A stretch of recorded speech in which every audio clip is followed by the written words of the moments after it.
ഇന്ന് പൂഞ്ഞാർ ഇടവകയുടെ പൊതുയോഗം കൂടുകയുണ്ടായി. ഇടവകയിൽ വളരെ നല്ല രീതിയിൽ ശക്തമായ ഒരു പ്രാതിനിധ്യമാണ് ഇവിടെ ഉണ്ടായിരുന്നത്. അവർക്കിവിടെ ഉണ്ടായ പ്രശ്നത്തോടുള്ള വൈകാരികമായിട്ടുള്ള ഒരു വലിയ പ്രതിഷേധം വ്യക്തമാക്കുന്ന സാന്നിധ്യം, അത്ര കനത്ത സാന്നിധ്യം എന്ന് നമുക്ക് പറയാൻ ഇവിടെ ഉണ്ടായിരുന്നു.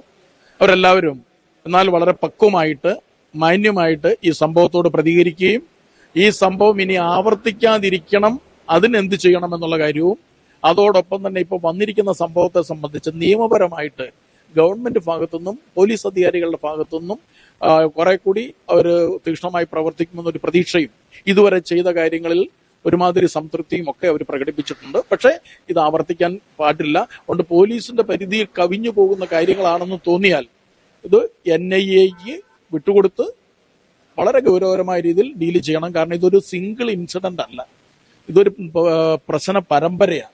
ഇവിടെ കഴിഞ്ഞ ഏതാനും വർഷങ്ങളായിട്ട് നമ്മുടെ കുട്ടികളൊക്കെ അഭിമുഖീകരിക്കുന്ന പ്രശ്നത്തിന്റെ ഗൗരവം കൂടി മനസ്സിലാക്കിയാണ് അവർ പറഞ്ഞു. ഈ ഒരു പ്രശ്നത്തിന്റെ പേരിലല്ല. പിന്നെ അതോടൊപ്പം തന്നെ ഇതിന് എതിരായിട്ട് അല്ലെങ്കിൽ ഈ കേസിന്റെ ഒരു മൂല്യം കുറയ്ക്കാനാണോ എന്ന് സംശയിക്കുന്ന രീതിയിൽ കൗണ്ടർ കേസ് ഫയൽ ചെയ്യപ്പെട്ടിട്ടുണ്ട്. ആ കേസിന്റെ അകത്ത് വസ്തുതകൾ അറിഞ്ഞു മാത്രമേ എന്തെങ്കിലും മുമ്പോട്ട് പോകാൻ പറ്റുകയുള്ളൂ എന്നുള്ളത് കൊണ്ട് തന്നെ ആ കേസിൽ വസ്തുതയില്ല എന്ന് ഇവിടുത്തെ ജനം ഉറച്ചു വിശ്വസിക്കുന്നത് കൊണ്ട് അത് പിൻവലിക്കണമെന്ന് തന്നെയാണ് ശക്തമായിട്ട് ആവശ്യപ്പെട്ടിട്ടുള്ളത്. അത് പിൻവലിച്ച് നടപടികൾ എടുത്ത് ആവർത്തിക്കാതിരിക്കുവാനുള്ള ക്രമീകരണം, ഈ 3 സ്റ്റെപ്പാണ് അവരാവശ്യപ്പെട്ടിരിക്കുന്നത്. അതിന് പറ്റുന്ന ക്രമീകരണം പള്ളിയിൽ നിന്നുണ്ടാകും, ഒപ്പം അത് ഗവൺമെന്റ് തലത്തിൽ നിന്നുണ്ടോ എന്ന് കൃത്യമായിട്ട് നിരീക്ഷിക്കുകയും ചെയ്യും.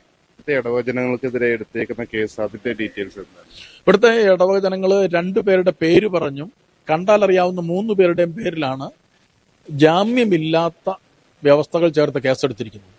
അത് മനസ്സിലാക്കുന്നത് പെട്ടെന്നുള്ള ഇതിന്റെ അകത്ത് ഈ കേസ് നമ്മൾ പള്ളിയിൽ നിന്ന് കൊടുത്തിരിക്കുന്ന അല്ലെങ്കിൽ പള്ളി അധികാരികളുടെ ഭാഗത്ത് നിന്ന് കൊടുത്തിരിക്കുന്ന കേസിന്റെ സ്ട്രെങ്ത്, ശക്തി ദുർബലപ്പെടുത്താനുള്ള ഒരു കൗണ്ടർ കേസായിട്ടും ഒത്തുതീർപ്പുകളിലേക്ക് ഫോഴ്സ് ചെയ്യാനുള്ള പരിശ്രമമായിട്ടുമാണ് ഇപ്പോൾ ഇവർ അപഗ്രഥിക്കുന്നത്. ഇനി മറ്റെന്തെങ്കിലും ഉണ്ടെങ്കിൽ അത് കാര്യകാരണ സഹിതം ഉത്തരവാദിത്തപ്പെട്ടവരെ ബോധ്യപ്പെടുത്താൻ നിയമപാലകർക്ക് അതിനുള്ള ചുമതലയുണ്ട് എന്നുള്ള കാര്യമാണ് നമ്മൾ പറയുന്നത്. ഈ കേസിന് ആസ്പദമായിട്ടുള്ള സംഭവം എന്തെങ്കിലും ഇവിടെ പള്ളി അങ്കണത്തിൽ വെച്ച് നടന്നിരുന്നോ ഈ കേസ് എടുക്കാൻ? അത്തരം കാര്യങ്ങളിലേക്ക് നമ്മൾ വിശദമായിട്ട് ഇപ്പൊ ഈ ചർച്ചയിലൊന്നും വന്നില്ല, അതിലേക്ക് കടന്നു. ഈ പ്രതികളെ എല്ലാം അറസ്റ്റ് ചെയ്തിരുന്നു, അവർക്കെതിരെ എല്ലാം. അതുകൊണ്ട് നമ്മൾ ഇതിന്റെ അകത്ത് ഇന്ന് അവർ ആവശ്യപ്പെട്ടിരിക്കുന്നത് പ്രതികളെ 27 പേരെ അറസ്റ്റ് ചെയ്തിട്ടാണ് നമ്മൾ മാധ്യമങ്ങളിൽ നിന്ന് മനസ്സിലാക്കുന്നത്. അതിൽ കൂടുതൽ ആളുകൾ ഉണ്ട് എന്നാണ് ഇവർ പറയുന്നത്. അപ്പൊ മുഴുവൻ പ്രതികളെയും അറസ്റ്റ് ചെയ്ത് വെളിച്ചത്ത് കൊണ്ടുവന്ന് മാതൃകാപരമായ ശിക്ഷ കൊടുക്കണമെന്നുള്ളതാണ് അവർ ആവശ്യപ്പെട്ടിരിക്കുന്നത്. അത് ഏത് വിഭാഗത്തിൽപ്പെട്ടതാണെങ്കിലും അതിന് പ്രത്യേക ഈ പറയുന്ന സാമൂഹ്യ വിരുദ്ധ പ്രവർത്തനങ്ങൾ ചെയ്യുമ്പോൾ അതിന് മതമോ ജാതിയോ ഒന്നും ഒരു തടസ്സമല്ല. അത് ഏതിൽപ്പെട്ടവരാണേലും, ഈവൻ ഈ ഇടവാങ്ങളാണെങ്കിൽ പോലും അവര് ഇത്തരം അക്രമ പ്രവർത്തനങ്ങളിൽ പങ്കുചേർന്നിട്ടുണ്ടെങ്കിൽ നീതിപൂർവമായിട്ടുള്ള നടപടികൾ സ്വീകരിക്കുന്നതിനോട് ആർക്കും യോജിപ്പില്ല. മാത്രമല്ല അത് നടപടികൾ ഉണ്ടാകണമെന്ന് തന്നെയാണ് അവർ പറഞ്ഞത്. പോലീസിന്റെ ഇതുവരെയുള്ള പ്രവർത്തനങ്ങളിൽ ഇടവക്കാര്, പോലീസിന്റെ ഇതുവരെയുള്ളത് സാമാന്യഗതിയിൽ തൃപ്തികരം തന്നെയായിട്ടാണ് നമ്മൾ അപഗ്രഥിക്കുന്നത്. അതിന്റെ അകത്ത് പക്ഷേ അവരുടെ പരിധിക്ക് അപ്പുറത്തേക്ക് പോകാം ഇനിയുള്ള സ്റ്റെപ്പുകൾ.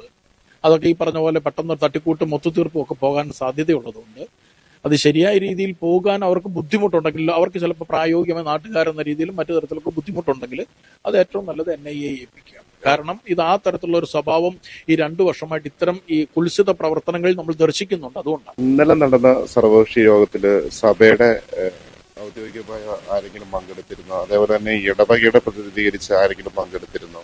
എനിക്ക് തോന്നുന്നു അത് സർവകക്ഷി യോഗം എന്ന് പറയുന്നെങ്കിലും അങ്ങനെ ഒരു സർവകക്ഷി യോഗമാണ് എല്ലാ കക്ഷികളും ഉണ്ടായിരുന്നത് എനിക്കറിയത്തില്ല. അതിനെ സംബന്ധിച്ച് ഏതായാലും പൂഞ്ഞാറിന്റെ ഭാഗത്തു നിന്ന് ആരും പ്രതിനിധികളായിട്ടുണ്ടായിരുന്നില്ലെന്ന് ഞാൻ മനസ്സിലാക്കുന്നു. 20 വികാരിയച്ഛൻ പങ്കെടുത്തത് അതെന്തിന്റെ അടിസ്ഥാനത്തിൽ? ഒരു പക്ഷെ അവർ വല്ലതും ആവശ്യപ്പെട്ട അച്ഛന്റെ ഒരു സാന്നിധ്യം വല്ലതും ആവശ്യപ്പെട്ടപ്പോൾ അച്ഛൻ അതിൻ്റെ അകത്ത് മറ്റൊന്നും ചിലപ്പോൾ ചിന്തിക്കാതെ ഒരു സൗഹൃദത്തിന്റെ കാര്യമായിരിക്കാം എന്ന് ചിന്തിച്ച് പോയതായിരിക്കും. അത് ഏതായാലും പൂഞ്ഞാറിനെ പ്രതിനിധീകരിച്ചല്ല.